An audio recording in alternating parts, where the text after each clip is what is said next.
Hey, good morning, everybody. Captain Jim Palmer, the Dream Business Coach here, completely winded, thirsty, and out of breath. But I wanted to show you something really cool. If you're in the north, even in Florida and other places, we haven't seen that in quite a while. I'm on the end of the long dock at Bohemia River Yacht Harbor. And it's just amazing.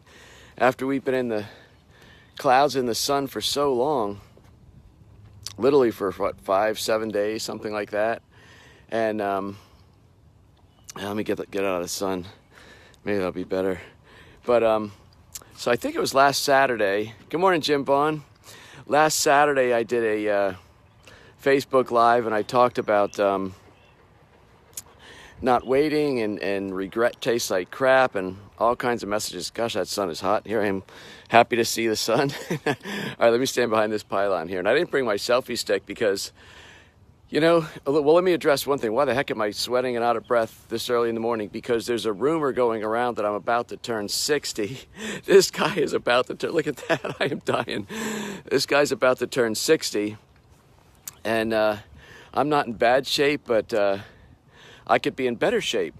And it's not enough that I wanted to be in better shape, because I would have done something about it long ago. Not long ago, but yesterday we had just an amazing day with almost all of our family. My little grandson Jacob was baptized. Amanda and Matt's son was baptized. And so I'm there most of the day just looking at my kids, obviously my wife, Stephanie, grandkids, and I'm thinking, yeah, I got to get in better shape. And so why did I tell you that? Because last Saturday I shared with you that I would come back maybe Sunday and share the follow-up lesson, which is extreme motivation, how you can use it in your life and in your business. And for me, extreme motivation is when you are not motivated enough in your business or in your personal life or in general to do something, even though your heart, mind, soul, you should be doing it. There's benefit to you doing it. But you can't get yourself to do it. You have to have extreme motivation, which means putting someone else ahead of yourself. And when I was about 7 years into my business, I was doing okay. I mean, I'd grown a multiple six-figure business, but I wanted to do a lot better. And I couldn't get myself to man up, to step up and become a speaker and become an author, because God forbid somebody knows I'm challenged with the English language, and I wasn't about to stand in front of a group of 2 or 20 or 200 people and give a talk without, falling down on the ground crying. Most people are deathly afraid of public speaking. But there was a point in my business, and it was about 7 years, when my twin girls, Jessica and Amanda, they were talking about going to college, and I really had intended to help them with college, and then I knew they'd get married, and I was in no financial shape to do that. And as a business owner, I would easily justify why I would either do things or why I would not do things. And so if I knew in my heart, mind, and soul that I should be a speaker, that I should start writing books, and that wasn't enough for me, because I found them very painful. It put me way outside my comfort zone. And the fact that I should be doing them to grow my business and bring in more revenue, if I didn't want to do them because they were painful, as the owner of the business, I justified why I didn't do them.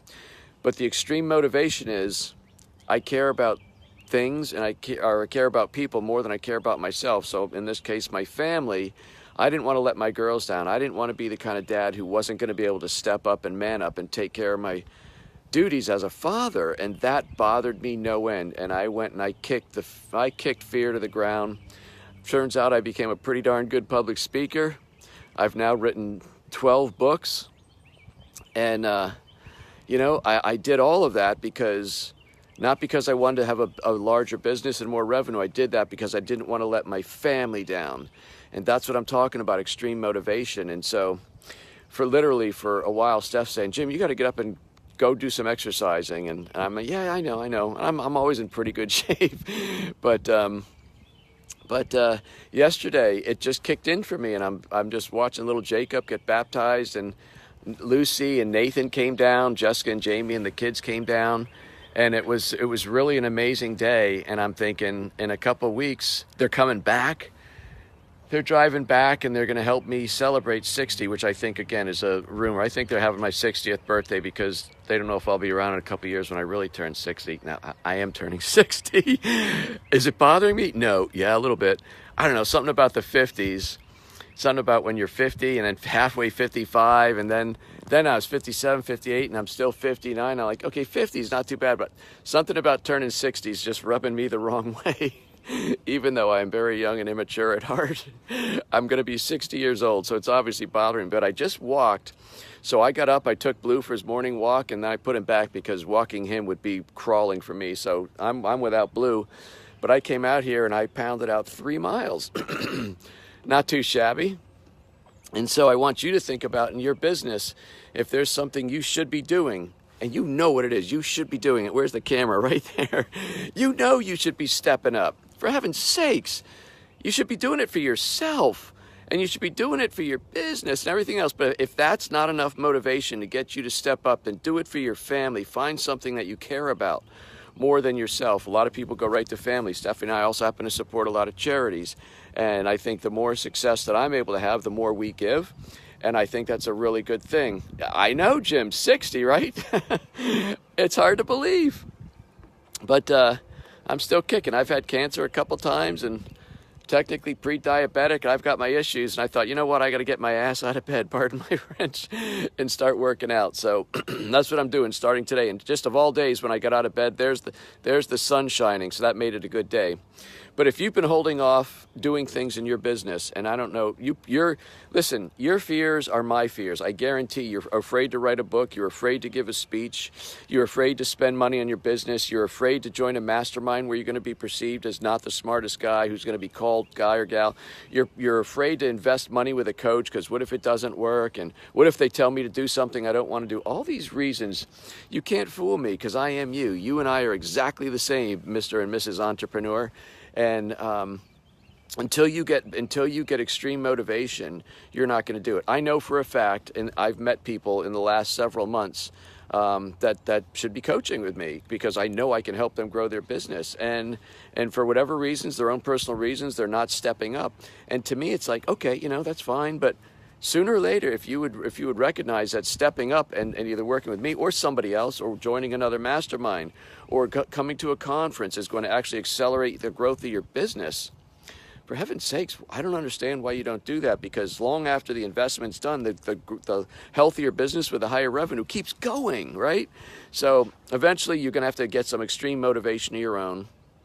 And I have used this privately, but with some of my clients, and I call it, I've shamed them into action, and they've thanked me. There's a guy that I worked with 5 years ago. Every once in a while reaches out and continues to thank me because he has multiple six-figure business, and he was starving when he started working with me. So anyway, that is extreme motivation. I promise to share that. Oh my goodness, my old arm is getting hard to hold up the camera, but yeah, I'm gonna walk back and get some tea. But I wanted to shoot this video out here and remind you of what extreme motivation is. So that's what got me exercising, and I'll keep going. I'll definitely keep going. I'll do every morning. I'm going to be out here, and because I want to do it for my family. Steph doesn't know how to drive the boat, so I need to do it for her. So there's some extreme motivation. Yeah, so life is good. Life is good in the floating home. I hope it's a great day. I hope you get to see a little bit of the sun if you've been sun-starved like we have. Hope you get to see a little bit of the sun. One semi-serious note, today is my 6-month checkup, so I gotta drive up to Pennsylvania and see my doctor of 17 years, and I'm hoping he goes, all good, see you in 6 months. That would be the outcome I'm looking for, but keep me in your thoughts today. It's always just, every 6 months I go through this little bit of, what if? But I think life is good. Everything's gonna be fun. Hey, I hope you have a wonderful day. It's every day you can get up and put your feet on the ground is a good day, but I want you to get in the mirror in the bathroom this morning, you look at yourself and go, why are you holding me back? For heaven's sakes, man up, step up, do what's necessary. Do what's necessary for your loved ones if you don't want to do it for yourself. All right, I am Captain Jim Palmer, the Dream Business Coach. This was probably my earliest Facebook Live, but I wanted to do it, and it's a good day. All right, you have a great day. Take care, everybody.